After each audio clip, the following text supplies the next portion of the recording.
Hello everyone, कैसे हैं आप सभी। इस वीडियो में हम सिंपल कुछ स्टेप फॉलो करके देखेंगे कि कैसे भी कोई भी पेडिग्री 10 सेकंड के अंदर सॉल्व होती है। नीट 2026 के लिए ये टॉपिक बहुत इंपॉर्टेंट है, यहाँ से अब क्वेश्चन आने लगे हैं। पहले देखते हैं कुछ स्टेप। सिंपल स्टेप है, ये लिखने में आपको ये देखने में ज़्यादा लग रहे होंगे, बट ये बहुत ही सिंपल स्टेप है। क्या है पहले स्टेप, सिंपल 4 स्टेप फॉलो करना, देखते हैं क्या है। ये आपको अब इसके बाद मैं 6 से 7 क्वेश्चन प्रैक्टिस कराऊंगा, जिसमें एनसीईआरटी के दोनों पेडिग्री भी इंक्लूड है। वो क्वेश्चन सॉल्व करते करते आपको ये स्टेप याद हो जाएंगे। हमसे सबसे पहले मैं पेडिग्री में ये ढूंढना है कि कहीं पर ऐसा मिल रहा है कि दोनों पेरेंट नॉर्मल या दोनों पेरेंट अफेक्टेड वाले अगर हमें मिल रहे हैं तो हमारा काम बहुत आसान हो जाता है। पहले 2 स्टेप उसी से रिलेटेड है। देखो क्या है, पहला क्या है, if both parent are normal. अगर हमें दोनों पेडिग्री में कहीं भी 2 पेरेंट नॉर्मल दिख गए and any one child is affected, और उनका कोई भी एक चाइल्ड अफेक्टेड दिख गया, मतलब दोनों नॉर्मल पेरेंट का अगर कोई भी चाइल्ड अफेक्टेड दिख गया, तो उस पेडिग्री एडी और एक्सडी पॉसिबल नहीं होगा, यानी कि ऑटोसोमल डोमिनेंट और एक्स लिंक डोमिनेंट पॉसिबल नहीं होगा। तो एडी एक्सडी काट दो, बाकी चेक करना है। दूसरा क्या देखना है, if both parent are affected. अब ढूंढो अगर कोई 2 अफेक्टेड पेरेंट दिख रहे हैं क्या, and any one child is normal, उनका कोई भी एक चाइल्ड अगर नॉर्मल आ जाता है तो तुरंत काट दो ए आर और एक्स आर, यानी कि ऑटोसोमल रिसेसिव और एक्स लिंक रिसेसिव पॉसिबल नहीं है। अगर पूरी पेडिग्री में कहीं भी ऐसा कुछ नहीं मिल रहा, यानी कि कहीं भी आपको दोनों पेरेंट नॉर्मल वाले नहीं मिल रहे या दोनों अफेक्टेड वाले नहीं मिल रहे, तो वो पेडिग्री में ए आर और ए डी दोनों पॉसिबल होगा, यानी कि ऑटोसोमल रिसेसिव और ऑटोसोमल डोमिनेंट दोनों पॉसिबल होंगे। ध्यान रखिएगा, एक पेडिग्री में एक से ज़्यादा पॉसिबिलिटी हो सकती है, और ये अब होगी भी, आप देखेंगे ऑप्शन आपको उसके अकॉर्डिंग मिलेंगे। ऑप्शन क्वेश्चन में उसके अकॉर्डिंग मिलेंगे कि जो पॉसिबल होगा वही ऑप्शन में होगा, बाकी 3 ऑप्शन ऐसे होंगे जो उसमें पॉसिबल ही नहीं होंगे, तो उसमें घबराना नहीं है आपको। और कहाँ क्या प्रायोरिटी देनी है, एनसीईआरटी की एक पेडिग्री जिसमें एक से ज़्यादा चीज़ें सही हैं, एक से ज़्यादा ऑप्शन सही है, उसमें क्या प्रायोरिटी देनी है अभी मैं क्वेश्चन कराऊंगा, तो आप देख लेना। तो अगर हमें ऐसा वाला केस नहीं मिलता है तो फिर हमें क्या करना है, अब अगले स्टेप पे आ जाओ। स्टेप 3 क्या है, हमें एक्स आर चेक करना है और हमें एक्स डी चेक करना है। ठीक है, एक्स लिंक रिसेसिव और एक्स लिंक डोमिनेंट चेक करना है। अब हम लोग देख रहे हैं कि एक्स आर कब पॉसिबल नहीं होगा, तो इसके सिंपल से 2 चीज़ चेक करनी है, अगर फादर नॉर्मल है या डॉटर अफेक्टेड है। अब इसका जस्ट उल्टा कर दो, फादर नॉर्मल बोला, डॉटर अफेक्टेड बोला। अब फादर का उल्टा कर दो मदर, नॉर्मल का कर दो अफेक्टेड, डॉटर का कर देना है हमें सन, और अफेक्टेड का कर देना है नॉर्मल। यानी कि पूरी पेडिग्री में यदि कहीं फादर नॉर्मल है और डॉटर अफेक्टेड आ गई, पहले तो ये चेक कर लो, ये नहीं मिला, फिर क्या आ जाओ, mother affected and son normal check कर लो। अगर ये भी नहीं मिल रहा है, अगर ये दोनों ही केस नहीं मिल रहे हैं, तो इसमें लिखा है क्या, अगर step 3 not apply then X R is possible. ये भी घबराना नहीं, बस एक बार रीड आउट करो, अभी क्वेश्चन करेंगे तो सब याद हो जाएगा। एक्स आर चेक करने का तरीका, फादर नॉर्मल डॉटर अफेक्टेड दिख गई, एक्स आर अगर ये दिख गया तो एक्स आर पॉसिबल नहीं है, और अगर इस तरह का केस नहीं दिख रहा तो मतलब एक्स आर पॉसिबल है। तो ये दोनों ही आप चेक करेंगे, ये दोनों ही स्टेप चेक करेंगे, और अगर दोनों ही नहीं मिल रहे हैं तो एक्स आर पॉसिबल हो जाएगा। ठीक है, और लास्ट में चेक करना है एक्स लिंक डोमिनेंट। उसके लिए क्या चेक करना है, जस्ट इसका उल्टा कर दो स्टेप 3 का। स्टेप 3 में क्या बोला था, फादर नॉर्मल डॉटर, स्टेप 3 में क्या बोला था, फादर नॉर्मल डॉटर अफेक्टेड, इसका उल्टा कर दीजिए, फादर अफेक्टेड डॉटर नॉर्मल मिल जाए। अब ये फादर अफेक्टेड डॉटर नॉर्मल मिल जाए, या फिर इसका उल्टा क्या होगा, mother normal and son affected मिल जाए, तो क्या पॉसिबल हो जाएगा, क्या पॉसिबल नहीं होगा, एक्स डी पॉसिबल नहीं होगा। यही थी पूरी पेडिग्री में, फादर अफेक्टेड दिख जाए और डॉटर नॉर्मल दिख जाए, ठीक है, या मदर नॉर्मल दिख जाए, सन अफेक्टेड दिख जाए, तो क्या पॉसिबल नहीं होगा, एक्स डी। मान लो ऐसा कहीं कुछ नहीं दिख रहा, अगर स्टेप 4 भी अप्लाई नहीं होता तो एक्स डी क्या हो जाएगा, पॉसिबल। ये सारे स्टेप एक काम करिए आप, या तो एक कॉपी में पेज में लिख लीजिए, और उसके बाद मेरे साथ साथ पेडिग्री सॉल्व करिए, इनको अप्लाई करेंगे, आपको स्टेप्स भी याद हो जाएंगे और आपको पता चलेगा कि कैसे पेडिग्री जल्दी सॉल्व करी जाती है। ठीक, सबसे पहले केस देखते हैं। देखो पहली पेडिग्री आई है, सबसे पहले आपको पता होना चाहिए बेटा, ये जो सर्किल से रिप्रेजेंट किया जाता है ये फीमेल है, और अगर शेड किया है मतलब अफेक्टेड है। और ये जो स्क्वायर से रिप्रेजेंट किया जाता है ये कौन है, मेल है, अगर शेड होगा तो अफेक्टेड है, नहीं है तो नहीं। और ये जो बीच की लाइन होती है ना, इनकी मैरिज लाइन होती है। जैसे ये दोनों पेरेंट आपको दिए हुए हैं, इसके कितने प्रोजेनी मिल रहे हैं आपको, 1 2 और 3, इसको काउंट नहीं करना है, ये प्रोजेनी नहीं है। इन दोनों पेरेंट की प्रोजेनी कौन कौन सी है, ये 1 और ये 2 और ये 3, ये इसकी प्रोजेनी नहीं है। ठीक है, ये इसकी प्रोजेनी नहीं है। अब देखते हैं इसको सॉल्व कैसे करेंगे। ठीक है, अब देखते हैं इसको सॉल्व कैसे करेंगे, ध्यान सुनिए। सबसे पहले क्या चेक करना है, स्टेप 1, क्या बोथ पेरेंट कहीं नॉर्मल दिख रहे हैं, बोथ पेरेंट नॉर्मल, हाँ इस केस में बोथ पेरेंट नॉर्मल दिख रहे हैं। क्या नॉर्मल पेरेंट के अफेक्टेड चाइल्ड आ रहे हैं, हाँ नॉर्मल पेरेंट के अफेक्टेड चाइल्ड आ रहे हैं, तो स्टेप 1 लगा दो। अगर नॉर्मल पेरेंट का कोई भी चाइल्ड अफेक्टेड आता है तो क्या क्या पॉसिबल नहीं होगा, तो ए डी पॉसिबल नहीं होगा और एक्स डी पॉसिबल नहीं होगा। ठीक है, नॉर्मल, ये नॉर्मल पेरेंट है, इनका एक चाइल्ड अफेक्टेड आ गया, तो ए डी और एक्स डी पॉसिबल नहीं होगा। तो बचा हुआ ए आर हमारा आंसर होगा फॉर श्योर है। पर एक बार हमें चेक करने के लिए हमारे पास दो चीज़ होती है, एक्स आर और एक्स डी। अब एक्स डी तो पहले ही कट गया, तो एक्स आर चेक करेंगे। एक्स आर चेक करने के लिए क्या बताया था, पढ़िए क्या था, फादर नॉर्मल और daughter affected. X R check करने के लिए क्या बोला था, father normal and daughter affected. अब देखो यहाँ पेडिग्री में फादर नॉर्मल दिख रहे हैं, हाँ ये फादर नॉर्मल दिख गए। क्या इनकी डॉटर अफेक्टेड आ गई क्या, हाँ ये डॉटर अफेक्टेड आ गई, ये फादर नॉर्मल है, फादर नॉर्मल डॉटर अफेक्टेड आ जाएगा, तो एक्स आर पॉसिबल नहीं होगा और बचा हुआ ए आर ही आंसर हो जाएगा। तो इस पेडिग्री का आंसर क्या है, ऑटोसोमल रिसेसिव इस पेडिग्री का आंसर होगा। ठीक, नेक्स्ट पेडिग्री। अब क्वेश्चन नंबर सेकेंड एक बार देख लेते हैं। इसमें क्या है, देखो क्या दोनों पेरेंट नॉर्मल दिख रहे हैं क्या, पूरी पेडिग्री में कहीं भी ऐसा नहीं जहाँ दोनों पेरेंट नॉर्मल हो। हाँ दोनों पेरेंट अफेक्टेड वाले हमें दिख गए। अब दोनों अफेक्टेड पेरेंट के क्या नॉर्मल चाइल्ड हैं, तो इस केस में जब दोनों अफेक्टेड के नॉर्मल चाइल्ड होते हैं तो क्या क्या पॉसिबल नहीं होता, ए आर पॉसिबल नहीं है और एक्स आर भी पॉसिबल नहीं है। बचा हुआ A D for sure answer है। एक बार एक्स डी चेक कर लेते हैं। एक्स डी चेक करने के लिए क्या हमारे पास रहता है, फादर अफेक्टेड डॉटर नॉर्मल। एक तो ये केस है, अगर ये नहीं होगा तो फिर मदर वाले में जाएंगे। पहले इसको ढूंढ लेते हैं, क्या फादर अफेक्टेड है, हाँ यहाँ पे फादर अफेक्टेड है। क्या इनकी डॉटर नॉर्मल है, हाँ इनकी डॉटर हमें नॉर्मल मिल गई। एक भी मिलेगी तो चलेगा, हमारा काम हो जाएगा। जो मैं स्टेप बता रहा हूँ पेडिग्री के किसी भी स्टेप में कहीं भी फॉलो हो जाए तो वो आपको मानना है। ऐसा नहीं कि वो जो मैं स्टेप बता रहा हूँ वो पूरी पेडिग्री में फॉलो होना चाहिए, कई बच्चे इसमें ही कन्फ्यूज हो जाते हैं। जो मैं स्टेप बता रहा हूँ कहीं भी फॉलो हो रहा है मतलब वो होगा। तो फादर अफेक्टेड डॉटर नॉर्मल मिल गया, फादर अफेक्टेड डॉटर नॉर्मल मिल गया, मतलब एक्स डी पॉसिबल नहीं होगा। तो इसका आंसर क्या हो जाएगा, ऑटोसोमल डोमिनेंट। तो सेकंड पेडिग्री का आंसर ऑटोसोमल डोमिनेंट। ठीक, थर्ड पेडिग्री देखो, इसको सॉल्व करो पॉज करके।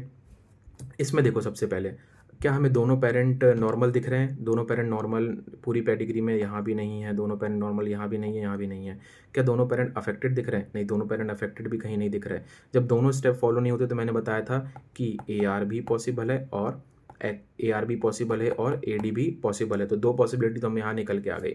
अब ए आर ए डी दोनों पॉसिबल है तो हमें चेक क्या करना है, हमें चेक करना है एक्स डी और एक्स आर। ये दोनों चेक करने के लिए हमारे पास ऑप्शन होते हैं। तो पहले तो ए आर और X D sorry A R और ए डी दोनों ही हो जाएंगे। अच्छा मैंने यहाँ पे पॉसिबिलिटी 4 लिखी है, आपको ऑप्शन में वही मिलेगा जो एक पॉसिबिलिटी, मतलब इन चारों में ऐसे ऑप्शन मिलेंगे जहाँ पे एक ही आंसर सही होगा। यहाँ तो मैं आपको सिखा रहा हूँ इसलिए मैंने ऑप्शन में 4 ही चीज़ हर बार में चेक कर रहा हूँ, तो एक से ज़्यादा आंसर सही मिलेंगे। बट क्वेश्चन ऐसा आएगा कि वहाँ पे एक ही ऑप्शन आपको मतलब सिंगल करेक्ट वाला ही मिलेगा करेक्ट। बाकी ऑप्शन ऐसे बना देंगे, वाई लिख देंगे, साइटोप्लाज्मिक लिख देंगे, बाकी एलिमिनेट करना आपको अपने आप आ जाएगा। अच्छा वाई लिंक साइटोप्लाज्मिक भी मैंने एक पेडिग्री है उसमें, उससे मैं आपको बता दूंगा कैसे चेक करते हैं। यहाँ पे वो एप्लीकेबल नहीं इसलिए मैं उसको नहीं लिख रहा हूँ। ठीक, अब एक्स आर चेक करना है। एक्स आर कैसे चेक करेंगे, एक्स आर चेक करने के लिए आप वही करिए, क्या father normal daughter affected, father normal daughter affected. क्या फादर नॉर्मल है कहीं पे, फादर नॉर्मल यहाँ वाले केस में दिख रहा है, ये वाले केस में यहाँ पे क्या है फादर नॉर्मल और ये डॉटर क्या आ गई है अफेक्टेड। जब ऐसा केस होता है तो एक्स आर नॉट पॉसिबल, तो एक्स आर नहीं हो सकता। एक्स डी चेक कर लीजिए। एक्स डी कैसे चेक करते हैं, father affected daughter, father affected daughter normal. तो फादर अफेक्टेड डॉटर नॉर्मल आ रहा है क्या कहीं पे, फादर अफेक्टेड डॉटर नॉर्मल, ये देखिए ये क्या है फादर, ये वाले केस में फादर अफेक्टेड और इनकी ये जो डॉटर है ये कैसी आ गई नॉर्मल। तो फादर अफेक्टेड डॉटर नॉर्मल, तो एक्स डी भी पॉसिबल नहीं है। तो इस पेडिग्री के दो आंसर बनेंगे कौन कौन से, ए आर और ए डी। ठीक, तो इसके दो आंसर बनेंगे, आपको ऑप्शन में दोनों में से कोई एक ही मिलेगा, या तो ये ए आर ए डी देखेंगे यानी कि ऑटोसोमल डोमिनेंट ऑटोसोमल रिसेसिव देंगे, या फिर बीमारी का नाम लिख के देंगे। फोर्थ क्वेश्चन देखते हैं। फोर्थ क्वेश्चन में क्या पूछा हुआ है, देखो कहीं पे दोनों पेरेंट नॉर्मल दिख रहे हैं नहीं, पर दोनों अफेक्टेड जरूर दिख रहे हैं। दोनों अफेक्टेड पेरेंट का क्या नॉर्मल चाइल्ड आ गया है। इस केस में मैंने आपको बताया था दोनों रिसेसिव वाले काट दो, आप ए आर भी नहीं पॉसिबल होगा और एक्स आर भी पॉसिबल नहीं होगा। तो ए आर भी कैंसिल हो गया और एक्स आर भी कैंसिल हो गया, बचा हुआ ए डी आंसर होगा। एक बार एक्स डी को चेक करना जरूरी है, हमें चेक करने के लिए दो ही होते हैं एक्स डी और X R. X D check करने के लिए क्या होता है, father affected daughter normal. Father affected है हाँ, पर इनकी डॉटर नॉर्मल नहीं, डॉटर नॉर्मल तो नहीं दिख रही। इस केस में ही फादर अफेक्टेड है पर डॉटर नॉर्मल नहीं दिख रही। तो दूसरा क्या बताया था, इसका उल्टा कर लो। फादर क्या, मदर नॉर्मल सन अफेक्टेड, मदर नॉर्मल सन अफेक्टेड। क्या मदर है, हाँ ये मदर नॉर्मल मिल गई हमें, और क्या इनका सन अफेक्टेड मिल गया, हाँ इस केस में एक्स डी भी पॉसिबल नहीं होगा। तो इसका आंसर क्या हो जाएगा इस पेडिग्री का, ऑटोसोमल डोमिनेंट इसका आंसर हो जाएगा। ठीक है, ये एलिमिनेट करना है, बाकी जो बचेगा वो अपने आप आंसर होगा। ठीक, अब एनसीईआरटी की पेडिग्री देख लेते हैं। एनसीईआरटी में दो पेडिग्री थी, दोनों देख लेते हैं। एक बार पॉज करके आप ट्राई करिए, नहीं तो फिर सॉल्व करते हैं। ठीक, देखो सबसे पहले दोनों नॉर्मल पेरेंट दिख गए क्या, हाँ शुरू में दिख गए सर दोनों नॉर्मल पेरेंट। दोनों नॉर्मल पेरेंट का क्या अफेक्टेड चाइल्ड आ रहा है, हाँ दोनों नॉर्मल पेरेंट का अफेक्टेड चाइल्ड आ रहा है। तो AD और XD दोनों पॉसिबल नहीं है, तो इसका AD XD तो पॉसिबल नहीं होगा। उसके बाद क्या दोनों अफेक्टेड पेरेंट दिख रहे हैं क्या इसमें? नहीं, दोनों अफेक्टेड पेरेंट तो नहीं दिख रहा है। अब क्या करते हैं, बचा हुआ AR तो आंसर होगा ही, एक बार XR भी चेक कर लेते हैं, एक बार XR भी चेक कर लेते हैं। XR चेक करने के लिए क्या बताया था? Father normal daughter affected, father normal daughter affected. Father normal है क्या? हाँ, यहाँ पे फादर नॉर्मल है। डॉटर अफेक्टेड ढूंढो, इनकी डॉटर डॉटर डॉटर, हाँ ये डॉटर अफेक्टेड मिल गई। फादर नॉर्मल डॉटर अफेक्टेड, इस केस में XR पॉसिबल नहीं होगा, तो इसका आंसर क्या हो जाएगा? इसका आंसर हो जाएगा ऑटोसोमल रिसेसिव। NCERT ने इसको सिकल सेल एनीमिया के लिए दिया हुआ है, तो ध्यान रखेंगे NCERT का इस तरह से आंसर आएगा। अगली पेडिग्री NCERT की और देख लें। इस पेडिग्री में एक से ज़्यादा आंसर सही आएंगे, इसी के लिए मैं कह रहा था NCERT में जो पेडिग्री है, क्या दोनों पेरेंट नॉर्मल वाले हैं क्या? नहीं है, दोनों पेरेंट नॉर्मल वाले, नॉर्मल, हाँ दोनों पेरेंट नॉर्मल वाले तो मिल गए। क्या नॉर्मल पेरेंट का अफेक्टेड चाइल्ड आ रहा है? पर इनके तो कोई भी चाइल्ड अफेक्टेड नहीं है, मतलब वो स्टेप तो अपना एप्लीकेबल नहीं हो रहा। दोनों अफेक्टेड पेरेंट दिख रहे हैं क्या? अफेक्टेड पेरेंट नहीं, दोनों पेरेंट अफेक्टेड तो नहीं दिख रहे, तो वो भी स्टेप एप्लीकेबल नहीं हो रहा। जब दोनों स्टेप एप्लीकेबल नहीं होते हैं तो मैंने बताया था AR भी पॉसिबल है और AD भी पॉसिबल है। अब हमें चेक क्या करना है? XD और XR चेक करना है। इसके दो आंसर तो आ चुके हैं, AR और AD तो आ चुका है। अब हमें क्या करना है? XD और XR भी चेक करना है। XR कैसे चेक करते हैं? Father normal daughter affected. क्या father normal daughter affected? Father normal है क्या यहाँ पे? हाँ फादर नॉर्मल, ये रहा फादर नॉर्मल। क्या डॉटर अफेक्टेड आ रही है क्या? हाँ सर, ये डॉटर अफेक्टेड आ गई, तो XR पॉसिबल नहीं होगा, XR पॉसिबल नहीं होगा। XD चेक कर लेते हैं, XR तो कैंसिल हो गया, XD चेक कर लेते हैं। XD चेक करने के क्या होता है? XD चेक करने के होता है फादर अफेक्टेड डॉटर नॉर्मल। क्या फादर अफेक्टेड है क्या यहाँ पे? Father affected, father affected, father affected, इस केस में भी नहीं है फादर अफेक्टेड, इस केस में भी नहीं है, इस केस में भी नहीं है, तो फादर अफेक्टेड तो नहीं हो रहा। उल्टा कर लो, क्या होता है? फादर अफेक्टेड का हो गया मदर नॉर्मल सन अफेक्टेड। ये मिल रहा है क्या कहीं? मदर नॉर्मल, नॉर्मल मदर यहाँ भी नहीं है, नॉर्मल मदर यहाँ भी नहीं है। हाँ, यहाँ नॉर्मल मदर तो मिल गई, पर क्या सन अफेक्टेड मिल रहा है क्या? यहाँ पे नॉर्मल मदर तो मिल गई, पर इसका सन अफेक्टेड नहीं मिल रहा, मतलब ये भी अप्लाई नहीं हो रहा। तो जब दोनों ही अप्लाई नहीं होते हैं तो इस केस में XD भी इसका आंसर हो जाता है। तो इस पेडिग्री के 3 आंसर हैं, एक AR भी है, एक AD भी है और एक XD भी है। AR, AD और XD तीनों इसके आंसर होते हैं, बस XR नहीं होगा इसका आंसर, XR नहीं होगा। अब इन तीनों में चूज़ करना पड़े। वैसे नीट में क्वेश्चन जब आएगा तो आपको ऐसे ऑप्शन बना के देगा कि एक में फॉर एग्जांपल AR दे दिया, एक में दे देगा आपको XR, एक में दे देगा वाई लिंक और एक में दे देगा साइटोप्लाज्मिक इनहेरिटेंस, तो आपको ऑटोमेटिकली सही वाला आंसर AR मिल जाएगा, आपको वहाँ कन्फ्यूजन नहीं होगी। इसी पेडिग्री में साइटोप्लाज्मिक और वाई लिंक भी नहीं है, मैं अभी चेक करवा दूंगा, वो कैसे चेक करते हैं इसके नेक्स्ट पेडिग्री में वो भी सिखा रहा हूँ। अभी तक जो क्वेश्चन की वहाँ पे वाई लिंक और साइटोप्लाज्मिक था ही नहीं, ठीक। अब मैं बोल रहा हूँ आपको कि इसको, हाँ अगर इनमें प्रायोरिटी देनी पड़े, नीट में क्वेश्चन आ जाए तो इनमें प्रायोरिटी देनी पड़ेगी, तो किसको दोगे? NCERT में ये वाली जो पेडिग्री दी है वो दी है ऑटोजोमल डोमिनेंट के लिए। किसके लिए दी है बेटा? वो दी है किसके लिए? ऑटोजोमल डोमिनेंट, मायोटोनिक डिस्ट्रॉफी के नाम से पेडिग्री दी हुई है ऑटोजोमल डोमिनेंट। तो कभी चूज करना पड़े और यही पेडिग्री आ जाए तो NCERT के अकॉर्डिंग आप ऑटोजोमल डोमिनेंट टिक करके आएंगे। वैसे तो ऐसा क्वेश्चन आएगा नहीं, ऑप्शन ऐसे बनाए जाएंगे जिसमें एक ही सिंगल करेक्ट होगा, पर कभी चूज करना पड़ जाए तो NCERT को प्रायोरिटी देते हुए आप इसमें ऑटोजोमल डोमिनेंट टिक करके आएंगे, ठीक है। तो इसके क्या क्या पॉसिबल आंसर है? AR, AD और XD, ठीक है ना, ऑटोजोमल रिसेसिव, ऑटोजोमल डोमिनेंट और X लिंक डोमिनेंट। और एक चूज करना पड़े तो किसको चूज करोगे? ऑटोजोमल डोमिनेंट, क्योंकि NCERT में ये पेडिग्री ऑटोजोमल डोमिनेंट के लिए दी है, मायोटोनिक डिस्ट्रॉफी बीमारी के लिए, जो कि ऑटोजोमल डोमिनेंट बीमारी है। मैंने बोला था एक पेडिग्री में एक से ज़्यादा ऑप्शन करेक्ट होते हैं। इस पेडिग्री में सब चीज़ें चेक कर लेते हैं। अब आप वाई लिंक सीख लो पहले इस पेडिग्री में। देखो वाई लिंक का क्या मतलब होता है? वाई लिंक का क्या मतलब है? वाई लिंक का मतलब होता है कि अगर फादर नॉर्मल है तो आगे आने वाले जनरेशन में जितने भी सन होंगे वो सारे, यानी कि सारे मेल, अगर मेल नॉर्मल है तो आगे आने वाले सारे मेल नॉर्मल होने चाहिए। अगर मेल बीमारी है, मेल में बीमारी है, तो आगे आने वाले सारे मेल में बीमारी होनी चाहिए। पहले वाई लिंक से ही चालू करो इसको। क्या यहाँ पे देखो मेल जो है पेरेंट अफेक्टेड है, इनके देखो जितने भी मेल बच्चे होंगे वो क्या हुआ, इसका एक मेल बच्चा हुआ इनका, ये अफेक्टेड निकला। अब अगले केस में देखो यहाँ पर भी अगेन फादर अफेक्टेड है, तो आगे आने वाले सारे मेल बच्चे जो भी होंगे वो अफेक्टेड होंगे। देखो ये वाला पेरेंट जो मेल अफेक्टेड है तो ये वाला बच्चा भी अफेक्टेड, तो इसमें वाई लिंक तो फॉलो हो रहा है, इसमें वाई लिंक फॉलो हो रहा है, ठीक है, वाई लिंक तो इसमें फॉलो हो रहा है। अगला साइटोप्लाज्म कैसे चेक करते हैं? एक होता है साइटोप्लाज्मिक प्लाज्मिक इनहेरिटेंस, एक होता है साइटोप्लाज्मिक इनहेरिटेंस, इसको मैटरनल इनहेरिटेंस भी बोलते हैं। साइटोप्लाज्मिक इनहेरिटेंस या मैटरनल इनहेरिटेंस कैसे चेक करते हैं? सेम केस, अगर मदर नॉर्मल है तो बाकी सारे बच्चे नॉर्मल होने चाहिए, इसमें सब पे एप्लीकेबल होता है। अगर मदर नॉर्मल तो सब बच्चे नॉर्मल, इसमें मैं लड़का लड़की नहीं कह रहा, इसमें सब कह रहा हूँ। अगर मदर अफेक्टेड तो सारे बच्चे अफेक्टेड होने चाहिए, तभी साइटोप्लाज्मिक बोलोगे। तो इस केस में देखो आप, यहाँ पे मदर कैसी है? नॉर्मल है, पर आगे आने वाले बच्चे, 2 बच्चे तो नॉर्मल हो गए, बट ये वाला बच्चा अफेक्टेड हो गया, तो साइटोप्लाज्मिक नहीं होगा। साइटोप्लाज्मिक होने के लिए अगर मदर नॉर्मल है तो उसके जितने भी बच्चे हैं वो नॉर्मल होने चाहिए। ये चीज़ हर जनरेशन में अप्लाई होनी चाहिए, बात ध्यान रखेंगे। वाइलिंग चेक करते वक्त, साइटोप्लाज्मिक चेक करते वक्त पूरा आपको पेडिग्री में कंप्लीट चेक करना है। इसके पहले जो मैं 4 स्टेप लिखवाया था वो मैंने बोला था पेडिग्री में कहीं भी फॉलो हो रहा हो तो आप उसको मान के आपको क्वेश्चन सॉल्व करना है। बट ये वाइलिंग और साइटोप्लाज्मिक वाले केस में आपको कंप्लीट पेडिग्री चेक करना है।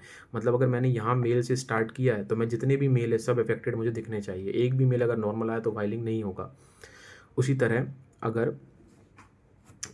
अगर यहाँ पे मदर कैसी हैं, अगर मदर नॉर्मल है तो इसके इनके सारे बच्चे क्या होने चाहिए? नॉर्मल होने चाहिए। ठीक, पर यहाँ पे नॉर्मल नहीं है। अगली जनरेशन में चेक कर लो, यहाँ पर भी मदर कैसी है, यहाँ पर भी मदर कैसी है? नॉर्मल। तो बच्चे कैसे होने चाहिए थे? नॉर्मल, पर यहाँ पे नॉर्मल नहीं, अफेक्टेड आ गए। ठीक है, और वाइलिंग तो मैंने आपको बता ही दिया कैसे चेक करते हैं, है ना। फादर अगर अफेक्टेड है तो आगे आने वाली जनरेशन क्या होनी चाहिए? फादर अफेक्टेड है तो आगे आने वाले सन क्या होने चाहिए? अफेक्टेड होने चाहिए। तो यहाँ पे सन अफेक्टेड है, और फिर अगली जनरेशन में चेक किया ये वाले फादर क्या थे? अफेक्टेड, तो ये दोनों भी सन कैसे हो गए? अफेक्टेड। ठीक, तो फादर ऐसे जनरेशन वाइज जनरेशन आपको चेक करना है। तो इसका साइटोप्लाज्मिक और वाइलिंग तो होगा, साइटोप्लाज्मिक नहीं होगा। अब बाकी ऑप्शन भी चेक कर लेते हैं। बोथ पेरेंट नॉर्मल दिख रहे हैं क्या? बोथ पेरेंट नॉर्मल नहीं दिख रहा है। बोथ पेरेंट अफेक्टेड दिख रहे हैं क्या? बोथ पेरेंट अफेक्टेड भी नहीं दिख रहा है। तो इस केस में AR भी पॉसिबल है और AR भी पॉसिबल है और AD भी। जब दोनों स्टेप एप्लीकेबल नहीं तो AR AD दोनों पॉसिबल है। अब चेक क्या करना है? चेक करना है आपको XR और XD चेक करना है। XR XD चेक करना है। XR चेक कैसे करते हैं? Father normal daughter affected. Father normal मिल रहे हैं क्या कहीं पे? फादर नॉर्मल कहीं पे नहीं मिल रहा है। तो फादर नॉर्मल जब कहीं पे नहीं मिल रहा है तो ये स्टेप फॉलो नहीं हो रहा है। जब फॉलो नहीं हो रहा है तो XR भी इसका आंसर आ जाएगा। XD ढूंढ लेते हैं। XD कैसे चेक करते हैं? Father affected daughter normal. देखो इस केस में फादर अफेक्टेड है, ये फादर अफेक्टेड है और इनकी डॉटर क्या आ गई? नॉर्मल। तो इस केस में जब ये अप्लाई हो गया तो XD पॉसिबल नहीं होगा। तो XD पॉसिबल नहीं होगा। तो इस एक पेडिग्री के कई सारे आंसर आ सकते हैं। ऑप्शन में आपको वही मिलेगा जो एक सिंगल करेक्ट होगा, या फिर मोर देन 1 करेक्ट ऑप्शन होंगे तो फिर वो ऐसा मल्टीपल वाला बना के देंगे ऑप्शन कि ABC करेक्ट, BCD करेक्ट, इस तरह से। तो उसमें परेशान नहीं होना है कि सर प्रायोरिटी क्या देंगे। प्रायोरिटी की एक जगह मैंने आपको NCERT के अकॉर्डिंग बता दी, बाकी प्रायोरिटी वाला यूज़ नहीं होगा। अच्छा, एक चीज़ और, हाँ, यदि मान लीजिए इसमें प्रायोरिटी देनी पड़े, ऐसे क्वेश्चन में प्रायोरिटी देनी पड़े जहाँ पे वाइलिंग भी आंसर आ रहा है और साइटोप्लाज्मिक भी आ रहा है, उस केस में आप या वाइलिंग होगा तो वाइलिंग को प्रायोरिटी दोगे, साइटोप्लाज्मिक होगा तो साइटोप्लाज्मिक को प्रायोरिटी दोगे। तो इस क्वेश्चन में अगर प्रायोरिटी देनी पड़े तो आप किसको प्रायोरिटी दोगे? वाइलिंग को। ऐसे ओनली वाइलिंग और साइटोप्लाज्मिक अगर आंसर आ रहे हैं तो फिर उनको प्रायोरिटी आप दोगे बाकी के कंपैरिजन में।